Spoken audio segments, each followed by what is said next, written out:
Assalamualaikum warahmatullahi wabarakatuh. Salam sejahtera, salam jumpa dengan saya dalam pembelajaran matematika. Kita masuk dalam dimensi 3 atau disebut dengan geometri ruang. Sekarang kita akan mempelajari unsur-unsur dari geometri ya. Unsur-unsur dari geometri itu yang paling kecil itu adalah titik ya. Misalnya ada titik A dan titik B, dan setelah titik ada garis ya. Dari dua buah titik kita bisa membentuk garis. Nah, lebih tinggi lagi itu adalah bidang atau bisa juga disebut bidang datar ya. Oke, bisa segi 4 ya atau segitiga, itu disebut dengan bidang datar. Dan yang berikut adalah bangun ruang. Nah, bangun ruang itu bisa prisma ya, seperti ini, dan juga bisa berbentuk limas. Itulah unsur-unsur dari geometri. Jadi diingat kembali, ada titik, ada garis, ada bidang, dan ada bangun atau bidang datar dan bangun. Nah, konteks bangun ruang itu sendiri terdiri dari dua. Yang pertama adalah bangun ruang sisi datar ya. Ada kubus ya, balok yang terdiri dari prisma ya. Ada ya prisma dan ada limas ya. Dan selanjutnya ada bangun ruang sisi lengkung ya. Ada tabung, ada kerucut, dan ada bola. Nah, dalam pembelajaran kita matematika wajib untuk kelas 12 ini, kita fokus kepada jarak ya, jarak titik ke titik, jarak titik ke garis ya, jarak titik ke bidang, jarak antara garis, jarak garis ke bidang, dan bidang ke bidang. Nah, sehingga karena kita berbicara titik ya, tentu ada titik sudut. Maka dalam pembelajaran kita dimensi 3 di kelas 12 matematika wajib ini, kita fokus di bangun ruang sisi datar ini ya.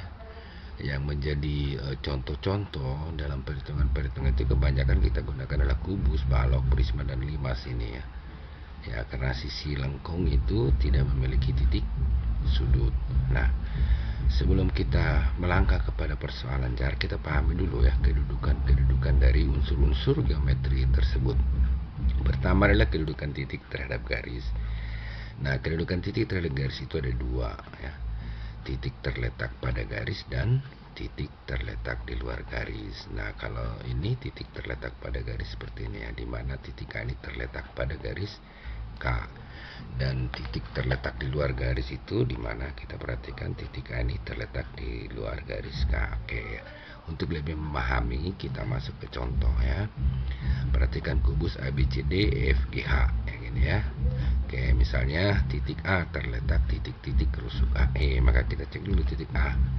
Oke, titik A dan rusuk AE. Tentu titik A ini terletak mana? Terletak pada rusuk AE.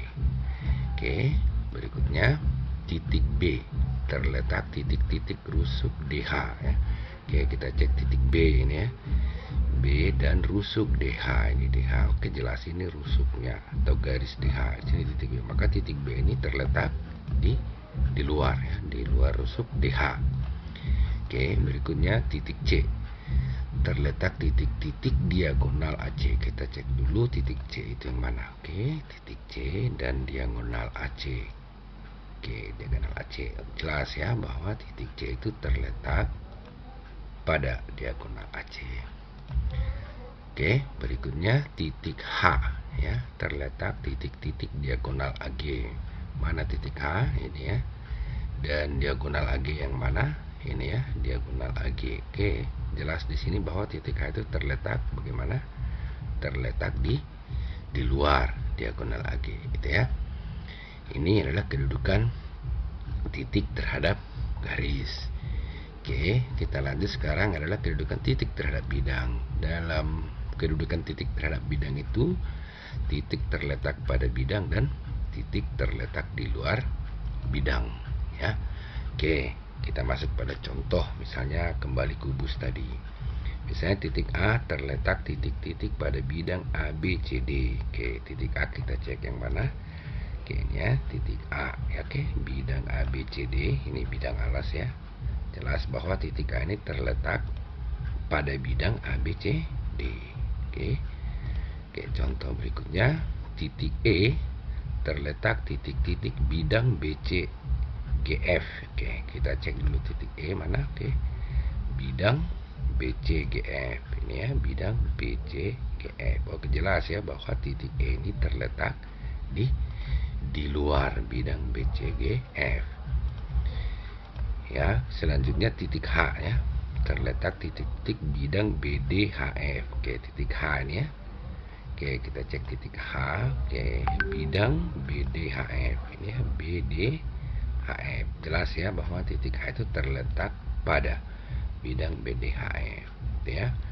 Ini kedudukan titik terhadap bidang gitu ya. Oke, selanjutnya adalah kedudukan garis terhadap garis ya.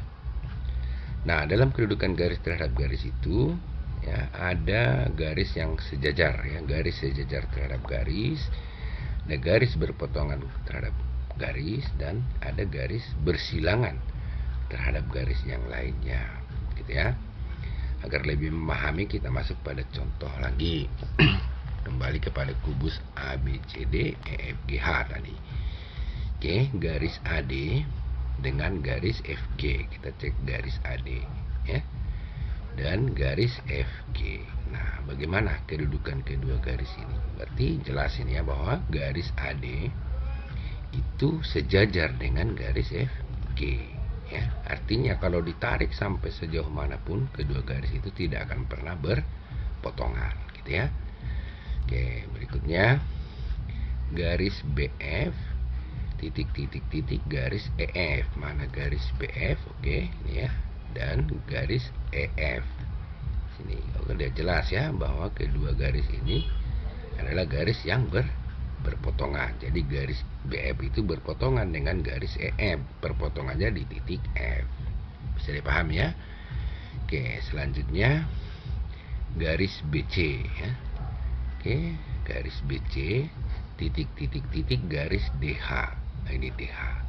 Oke, bagaimana posisi atau kedudukan kedua garis? Jelas ya. Garis BC dan DH ini tidak sejajar, dan garis BC dan DH ini juga tidak berpotongan. Nah, posisi seperti inilah yang disebut dengan dua garis yang bersilangan. Jadi jelas garis BC bersilangan dengan garis DH. Bisa dipahami ya kedudukan garis terhadap garis.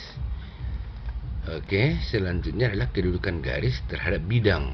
Nah, untuk kedudukan garis terhadap bidang, ada garis terletak pada bidang, dan ada garis sejajar pada bidang, dan garis memotong atau menembus bidang.